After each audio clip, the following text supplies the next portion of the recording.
that I have been fortunate enough to meet in my life is sat next to me at the fireside, John Spence.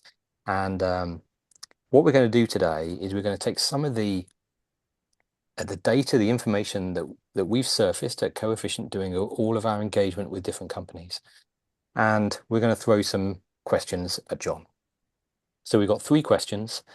He's going to answer those questions, and then we're going to throw it over to Q&A and open to any question. John has told me he can shoulder any question you wish to throw at him, doesn't matter how hard or how left field.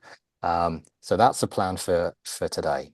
So I am going to kick off with question one, and I'm going to share my screen. So hopefully you can see that. And the first question we've got today is about workload sustainability. Now, this isn't simply us asking people whether they're busy at work. We create composites, and this one looks at whether people feel they can sustain the workload over time without strain or burnout. And it includes things like workload balance, resources, recovery time, work-life balance, and whether work is shared fairly across teams. And you can have, looking at this graph, what's striking is that only 27.2% of responses across the whole data set were favorable in their response, which means, very broadly speaking, that about 3/4 of people are not describing their workload conditions positively. This is a huge signal. But the really important part is this, that there's a big gap between the best and the worst employers, almost 48 percentage points. So this isn't modern work is hard. It's not inevitable. Some organizations are clearly creating far more sustainable environments than others. So that's what the data is showing us. So, John Spence, when you look at this, what stands out to you? And why do some leaders and organizations create sustainable performance cultures while others slowly grind people down? So, and I hadn't told you about this, and I'm just going to call you Hibbs since we're both John. Fine. Yeah. Hibbs and Spence. I did not tell you I'm working on a new book, not plugging it because it doesn't exist yet. But I've been doing a massive amount of research, and what I've done is I've stepped back and sort of said, out of everything I'm looking at, what are the things that are uniquely patterns that I've seen? And what we're talking about here is one of the patterns I've seen, which is what I call focused innovation and operational simplicity sort of put together. So when I see organizations struggling with this, there's three main things I look at. The first one is friction, uh, getting rid of everything that isn't necessary to make the organization go forward.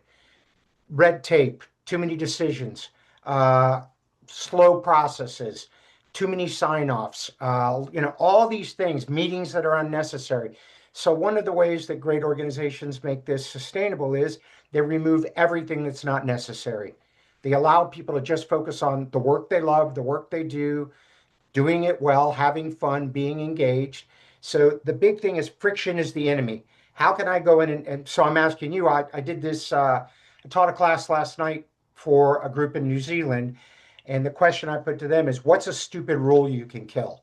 What's a meeting you can stop? What's some piece of red tape you can cut? So step one for sustainable is remove all friction possible. The next thing is focus. And one of the things that I see that that overwhelms organizations is they're trying to do too many things, especially now we're in an error that error I can't say that a time era that we're under a lot of stress. There's political stress, economic stress, global economy, on and on and on and on. The idea here is to figure out for the organization what are the two, three, four things we do really, really well, innovate like on those like crazy, and then help people sustain this by removing everything else. So when I look at strategy, one of the key things is that strategy is the allocation of scarce resources, and your people are a very, very scarce resource. And what this means then is good strategy, good strategic thinkers, good organizations have the discipline to say no. So the biggest thing that I see now is people are overloaded. We've got to do more. We got to do faster. Resources are tight. Competition is brutal. Reduce friction. Uh, Focus on what's most important. Say no to anything that isn't important. Get all that off your plate. Then the last thing I'm going to say, which is one of the things that organizations really struggle with, that I see, is when bosses have a completely unrealistic expectation of the work that their folks can produce and refuse to actually listen to it. When someone says, I'm overloaded, I've got 11 projects, I don't have the resources, my people don't have the training. And I just actually got off a coaching call right now with a coach with one of my clients that said, well, my boss basically says, I don't care, get it done anyways. You want to burn people out? That's how you burn them out. Um, they're not prioritizing the work. They're not listening to feedback. They're worried about numbers or quarterly reports or on and on and on. And they think that people are just complaining, but the truth of the matter is people are getting overwhelmed, they're getting too much work, there's too much friction, and they haven't taken enough off their plate. And that is, to me, a sure formula for burning people out and grinding them down. Well, thank you. Fantastic answer. I wonder, we see a lot the difference between small, immature companies and large, mature companies, and they have a Mm-hmm. very different mindset. The young companies, immature, they're eager to innovate and to grow, and as you get bigger and older, you become more risk averse. And Mm-hmm. I think oftentimes more procedural, more red tape just comes in naturally because they get their fingers burnt every now and again, and they think, oh, we must have a process to fix that. And I wonder Yep. if you've witnessed this, if you think what I'm saying is making sense, and how do we help those large companies that are terrified of risk to make those remove those unwanted processes and procedures. Well, thank you. There's you're sort of seeing some in the smaller companies. They're entrepreneurial. They're moving fast. They make decisions quick. They're close to their customer. They've got a customer centric strategy. It's a bit easier to remove friction at that level because you're so close to the customer. The customer can tell you. When Mhm. you get a couple levels away, someone here doesn't really know what the customer wants. But what you're looking for, you've got entrepreneurial down here is entrepreneurial in a large organizations where people see their group, their division, their team, their department as their own little business. And we're going to run this highly efficiently, highly effectively. We're going to be close to our customer. We're going to pretend like this is our own little growth area. Now, and I was talking to you this before we went on. The key idea here, though, on being entrepreneurial and getting rid of the red tape and friction to allow people to be more creative and innovative is only pivoting when the market demands it. Because I also see departments and companies which creates overwhelm is, all right, everybody, we're aligned this way. No, I meant this way. No, I meant this way. No, I meant that way. And they're pivot, pivot, pivot, pivot, especially in challenging financial times. If people aren't making the kind of money that they need to make and they want to make, they will often get nervous and scared and shoot off in a new direction. I think one of the things that helps employees be more stable is being fully aligned around and the research shows as a vivid, compelling, and well communicated vision and strategy for growth. That's one of the ways that allows them to 100%. be, what's the word I want to use? Stability. It's Yeah. calm. They're not constantly being shaken up. They know what the priorities are. Yeah. I love that answer. Have those small teams inside a large organization, I think is really powerful. Um, Yep. Brilliant. Thank you. So that is question My number pleasure. one, nailed. Does Right. that mean you get to shoot me down on number two or three? No, no, no. I think it's going to be fine. So let's go and have a look at the next question. And again, this is from um, the same data set. We're looking at mental health conditions now. And so this is about mental health conditions, okay? And this is a careful distinction. We're not measuring clinical mental health here. We're measuring the conditions around people inside organizations, things like psychological safety. support, leadership, connection, feedback, whether people feel safe to speak up, whether the environment itself helps people to stay well and perform effectively. And again, these numbers are rather sobering. So only 29.5% are favorable overall. And again, the most important finding may be the employer variation. And the gap here between top and bottom is again huge, 57 percentage points. Um, and to me, or to us at CoEfficient, that changes the conversation completely. Because if outcomes vary this much between employers, then workplace mental health cannot just be about individual resilience. It has to be about management systems, leadership behavior, and work by design. So, John Spence, you've spent decades helping organizations build high performing cultures. And when you see data like this, what do you think organizations still misunderstand about workplace mental well-being? Okay, so I turned 62 this year, and at this stage of my career, I've decided it's partially why the publishers asked me to write a new book is I'm willing to put a stake in the ground on a couple ideas and stand behind them. And one of the ones that I'm very far behind is that, or I'm standing behind, is leadership is love in action. That leadership is truly about stewardship. And the underlining theme there is an idea called moral love. And the idea, and a lot of people are get nervous when they hear the L word, in business, but it's the idea of loving your people enough and genuinely caring about them as individuals and wanting them to me, and this is something new that I've again put in sticking around. Businesses exist to make people's lives better, Mhm. period. Your employees, your vendors, your customers, your shareholders, the community, that everything you do within an organization should be about human flourishing. The key here, though, is that if you put it in that order, it's going to lead to sustainable success. So the idea of taking care of your people, I'm a huge fan for, you know, people first culture, uh, that the success is directly tied to the quality of the people that you could get, grow, and keep on your team. So let's back up and say, then, how do you make sure that we uh, structure and help people have human flourishing? I look at three factors. And this is based on a lot of work with companies where I saw this pattern come up over again. And I'm great with acronyms. SBA. The S stands for safety. And to me, there's three levels of safety to help people with their mental health. First one, and it's kind of breaking up, is physical.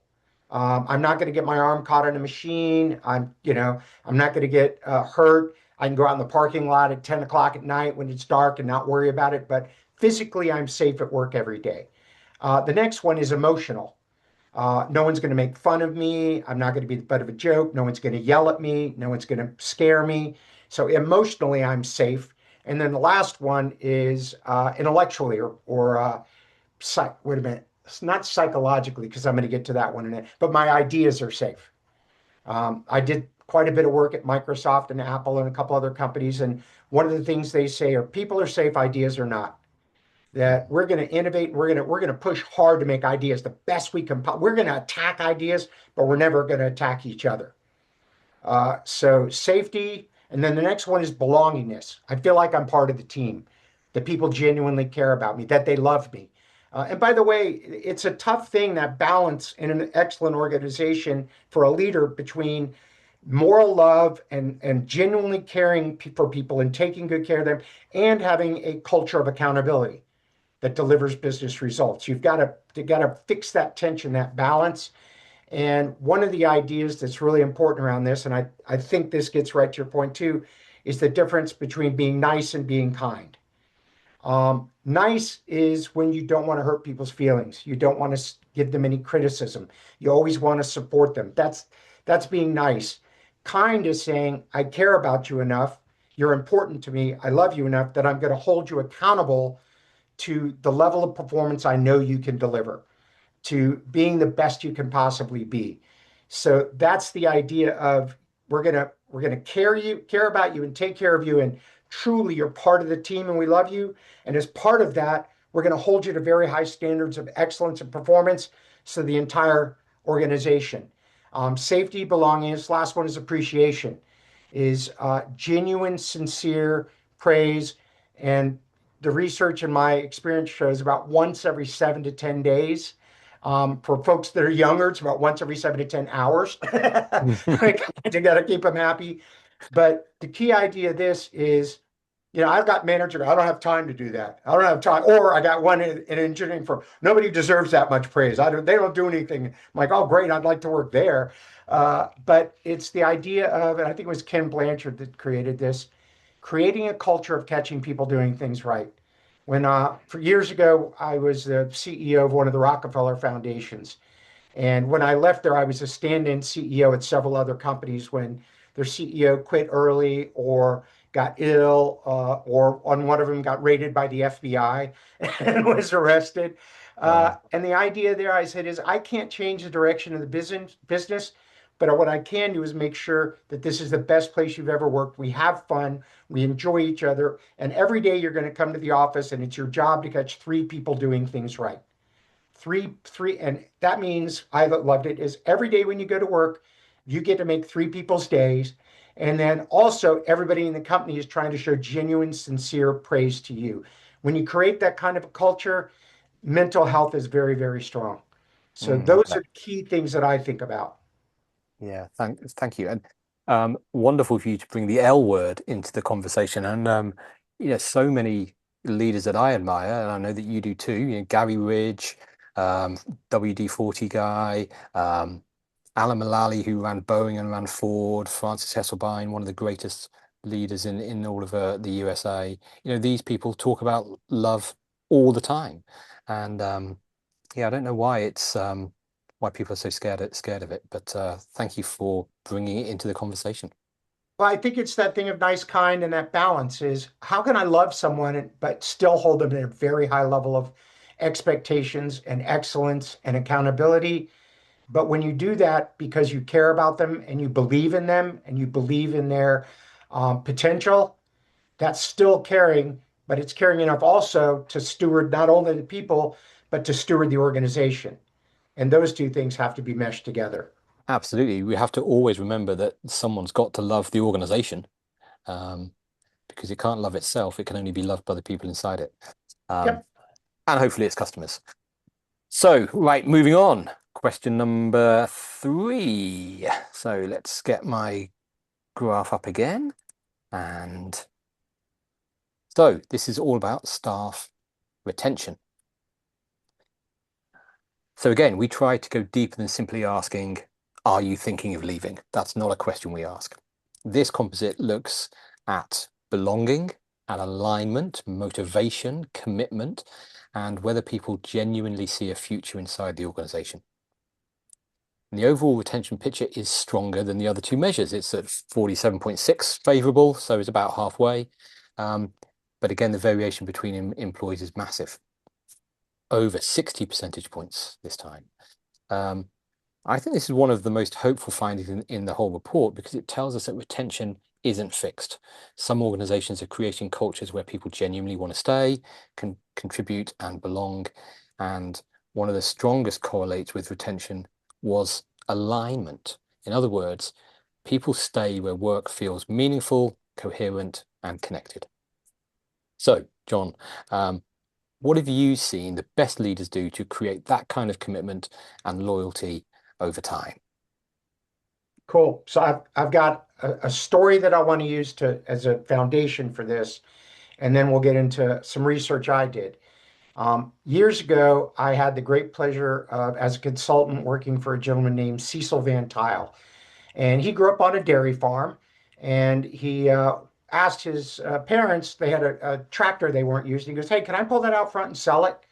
We're not using it." So he did, and somebody bought it. He made some money on it. So he went, he said, "Do we have any other equipment around here that I can sell?" And he started dragging stuff to the front of the farm and selling that. Then he went to farms around and get there. Well, I won't drag you through it, but he went from selling tractors on the front of his farm to when I worked for him, he owned 73 car dealerships and 28 other companies. He was one of the richest men in America, one of the most successful business people. And I had lunch with him in the private dining room attached to his office. And whenever I get to be around somebody like this, I ask them the same question. What is the secret to success in business? Big question. He didn't even hesitate. He looked right at me and said, John, you can kid yourself about a lot of things, but it's all about people, people, people. So you heard me say it a little bit earlier, everybody. The future of your company, your organization, your team, whatever it might be, is directly determined by the people that you can get, grow, and retain. That's it. So years ago, I did a research project of more than 10,000 high potential employees at top companies around the world. These are what I call voluntary employees, and this backs up your research perfectly, Hibbs. These were people that came to work because they wanted to, not because they had to. They're so good at what they do that they have lots of choices, but they choose to work in their company because of the things we're talking about, the way they get treated, feeling like they're part of the team, not getting overloaded in work. But I asked them this question then: why do you work where you work? And they came back with, and I believe it's seven because I added one during the pandemic. The first one was fair pay. Now, key idea here, I said fair, not the highest. And fair was defined as 10% above or below what they would make to do the same job anyplace else. As long as I could get parity on pay, uh, pay comes off the table and it is not a motivator. And if it is a major motivator, no, as soon as you give that person more money, they want more money. That's a greedy person. Top talent says, as long as I'm getting paid fairly, gone. Don't worry about it. The next one, and John Hibbs, like John, uh, was, and then you went right to your point, which is one of the things I believe is most important, was challenging, meaningful work. I'm doing work that's exciting, that I enjoy, that is helping me get better and better. I'm approaching it like a craft. I'm looking at enjoy creating more mastery at my job, and then also that's challenging and meaningful.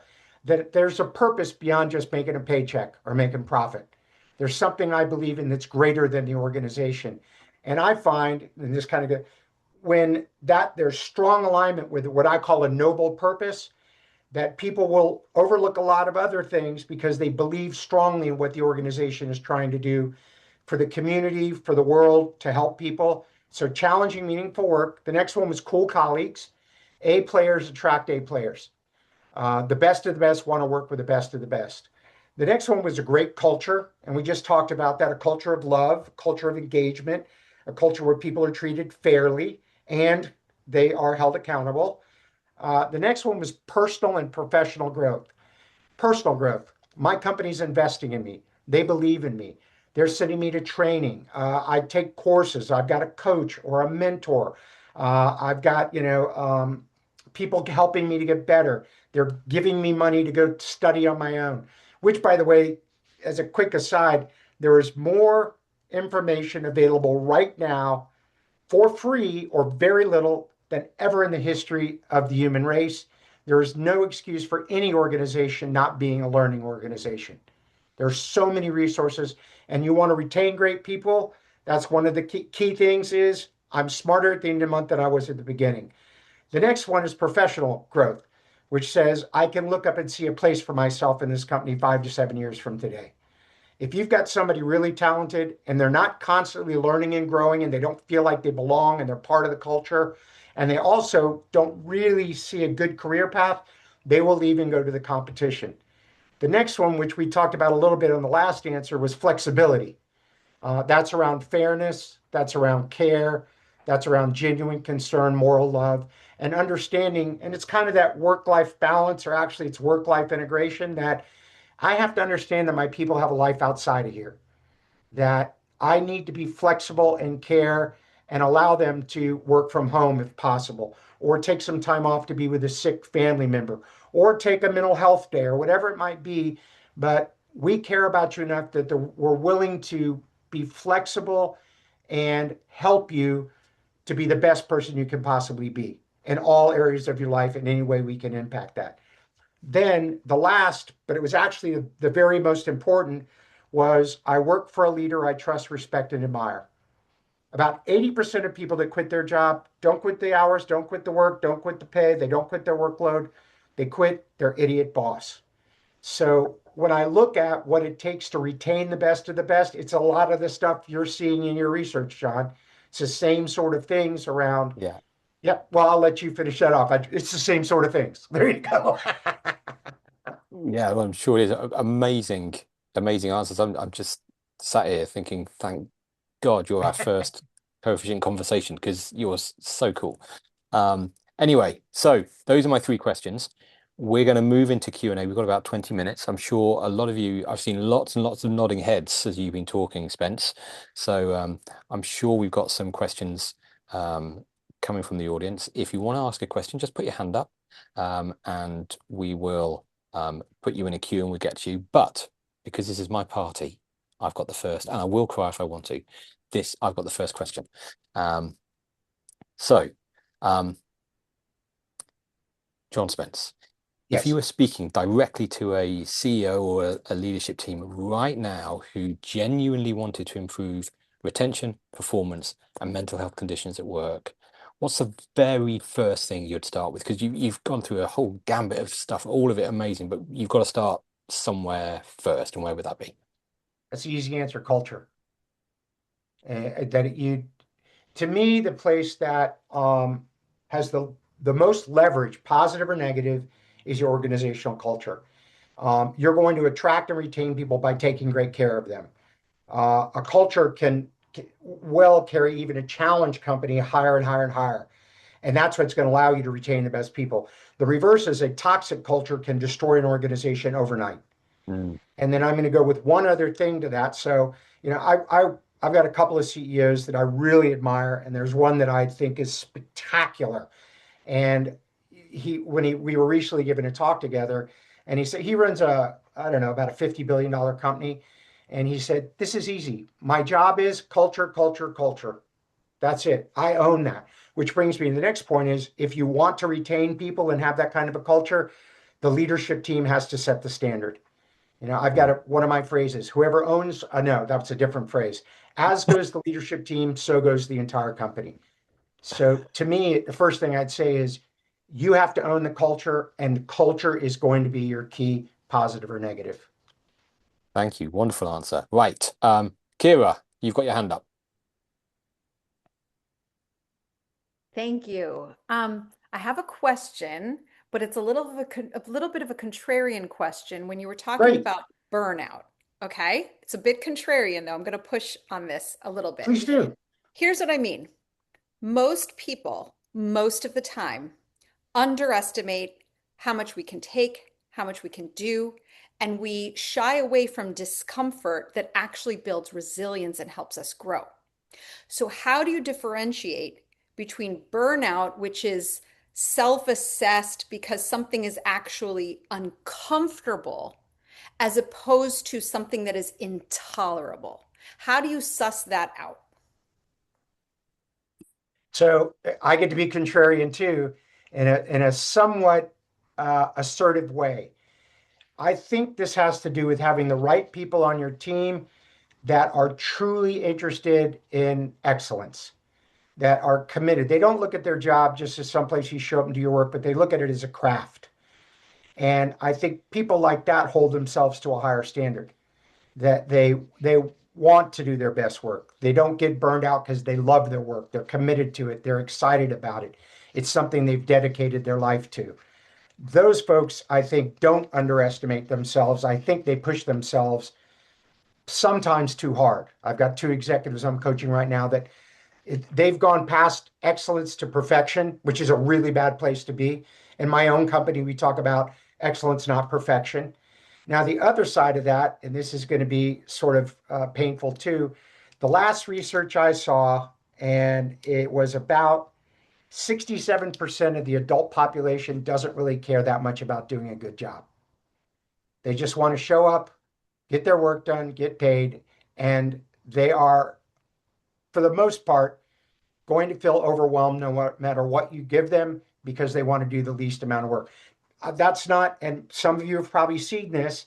Those people are great. You need them on your team. They're doing work, but they're always going to feel overwhelmed. Where your top people are going to be, you don't even. If someone said it, they have intrinsic motivation.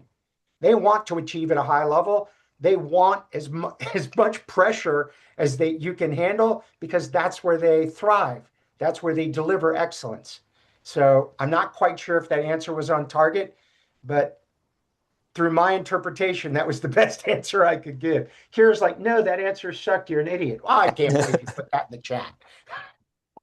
I suppose it's interesting though, because if you're doing something that you love and that is aligned with how you view the world and you feel you're making a difference, actually you can absorb a lot more pressure doing that Yeah. as Well, well. So yeah.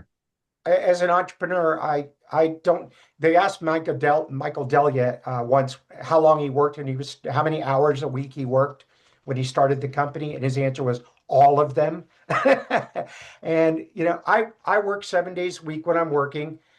Then I vacation until I'm bored, so I balance it out the way I can. But about 2 weeks ago, I was driving into the office on a Saturday, and one of my team called me, and I said, "Yeah, I headed into the office to work." And then I went, "No, no, no, stop. I'm heading to the office to play." I love what I do, and Yeah. people, it's crazy that people pay me to play every day, and I just think it's the coolest thing in the world. I think those are the folks that can handle as much pressure as you can give them because they want to exceed at a high level. It's their life's work. And if it aligns with their value and aligns with the values of the company and the noble purpose of the company, then you have somebody who really is going to achieve it at an exceptional level. I love that. I love that. Peter Laughter. So I was really intrigued, John, with what you said about companies should only pivot when the market demands it. And I wanted to know more about that. What does that look like? And in my experience, most leaders aren't really connected to what's happening in the market. So I'd love to hear of an example of an organization that you felt picked up on this well and was able to react. Cool. I will try to make this a concise answer because the appropriate answer encompasses a couple of very long stories. But again, in this framework I'm creating, I believe there's four fundamental things that every organization must focus on under an umbrella of stewardship: stewarding the people, stewarding the organization, stewarding your community, which gets that idea of moral love under it. But to me, there's four key things: people first culture, customer centric strategy, focused innovation, and operational simplicity. So to go back to your answer, I think that the vast majority of companies are pathetic at listening to their customer, truly listening to their customer.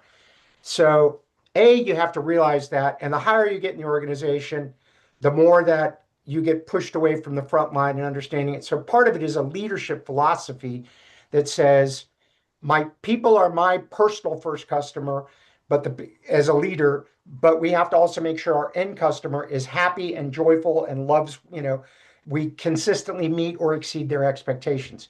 So there's two tools I'll tell you about that I think are helpful to do this.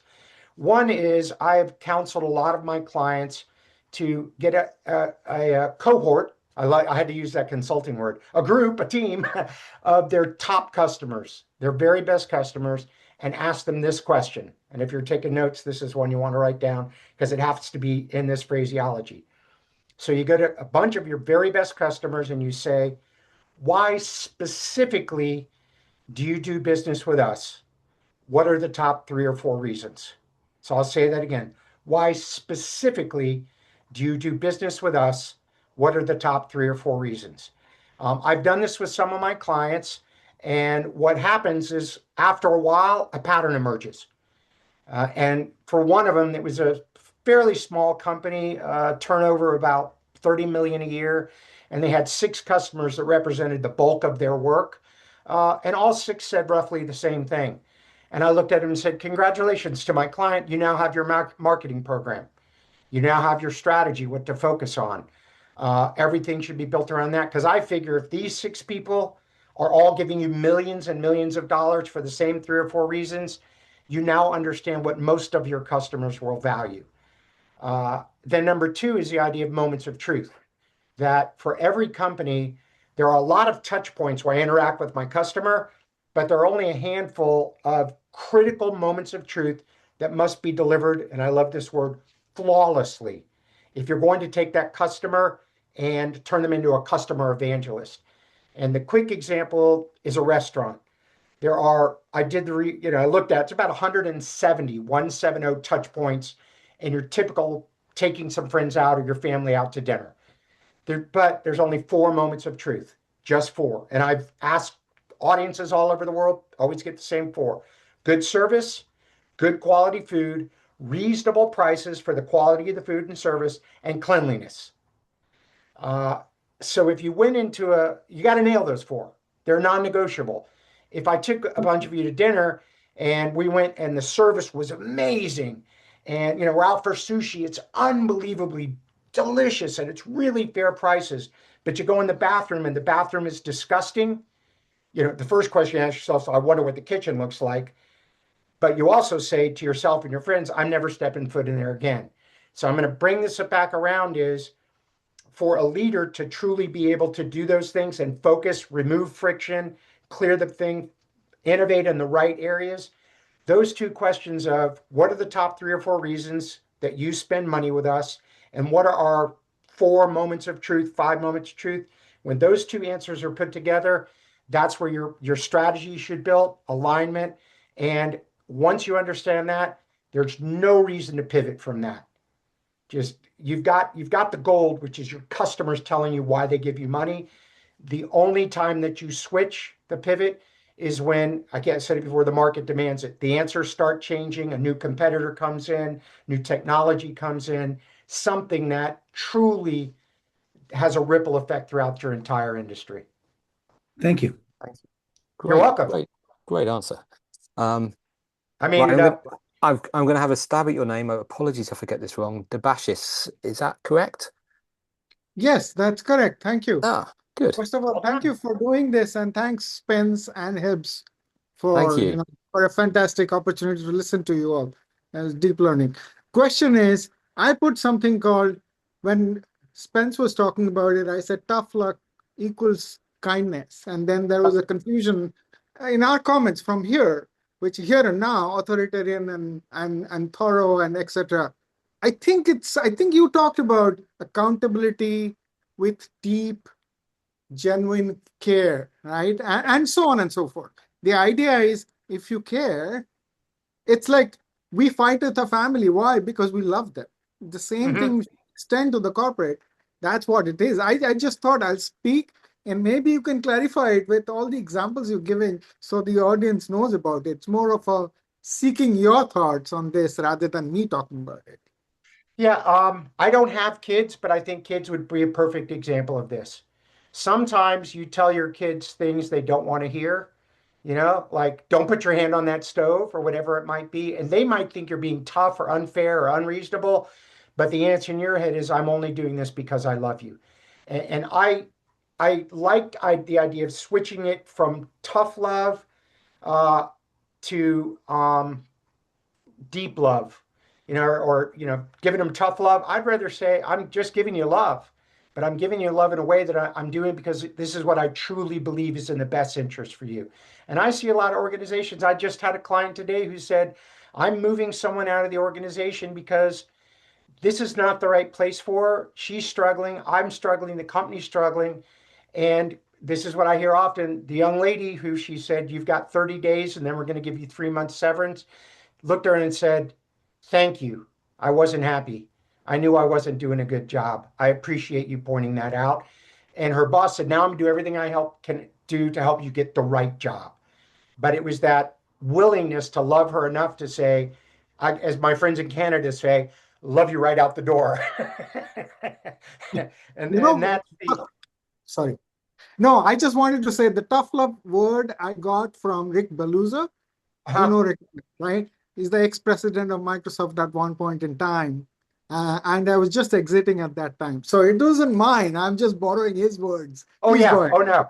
Yeah, well, that's the words that most people use because that's the vernacular we've used for decades.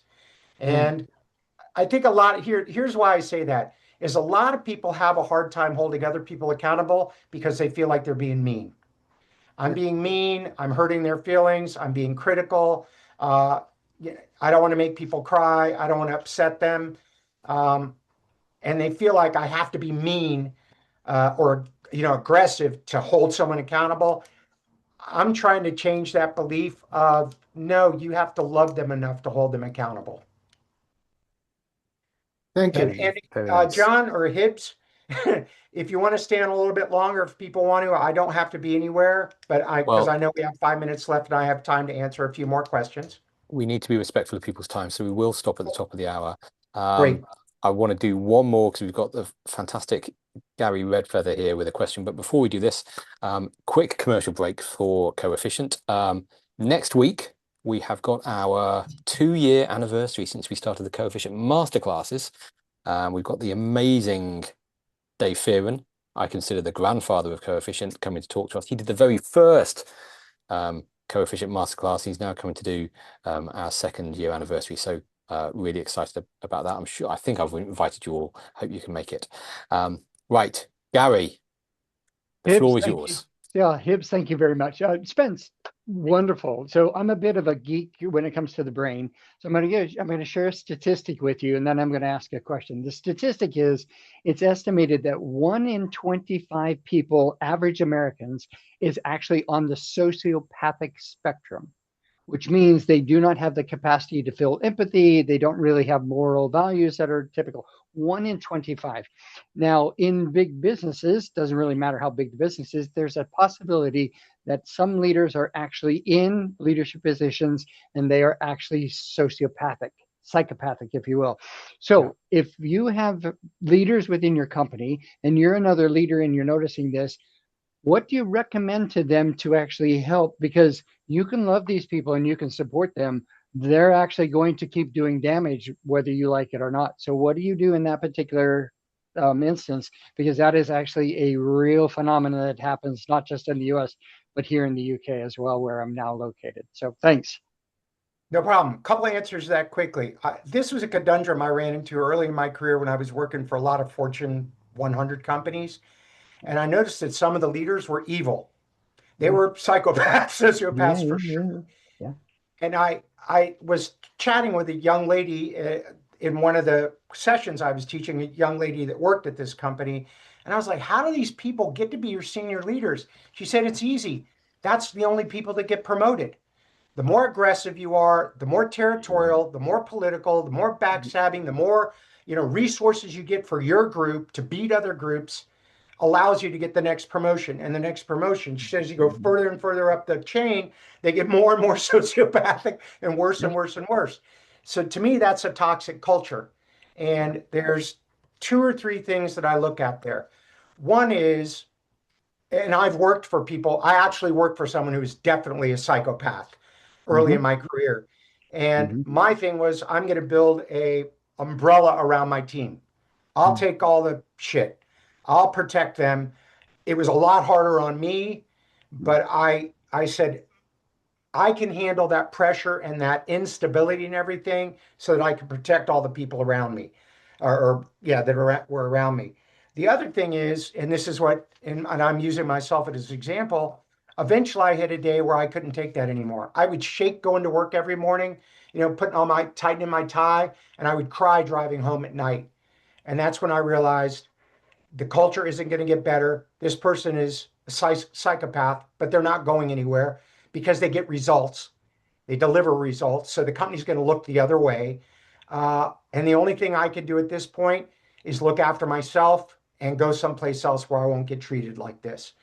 So, I kind of just said it gets down to culture of, do we have a culture that supports that kind of negative behavior because it gets the kind of results the company's looking for? I feel like you can just protect the people around you, be so good they can't ignore you in your group, or eventually. And I told my folks, I'm going to jump on the grenade. I'm going to resign, but I'm going to go to the board of directors and say the reason I'm resigning is because of this person. And you need to get rid of that person or everyone else is going to leave. And it has nothing to do with leaving because of me. I'm the one that was trying to protect them. And when I'm gone, they're not going to have any shield. By the way, they fired that guy and made me the CEO. That's not how I was trying to get there. And I'm not a sociopath as far as I can tell. That's what a sociopath would say. True. And I got 1 minute. I also try to help people understand, and you guys know it, that as you get further, IQ competence which is what I call it, gets you so far as a leader, but then you get promoted. The further you get up, the more EQ or emotional intelligence is important. And my research shows that as you move up the ladder, emotional intelligence becomes between 5 and 7 times more important than competence. If you're good at what you do, but you treat people poorly, you cannot be an effective leader. So actually, the further you get away from work, the more important your social skills are. And then the last thing I'm going to add on that is AQ, which is your adaptability quotient, which I now believe is actually at the top of the pyramid above IQ, competence. EQ, emotional intelligence, is AQ, your adaptability or agility quotient. Brilliant.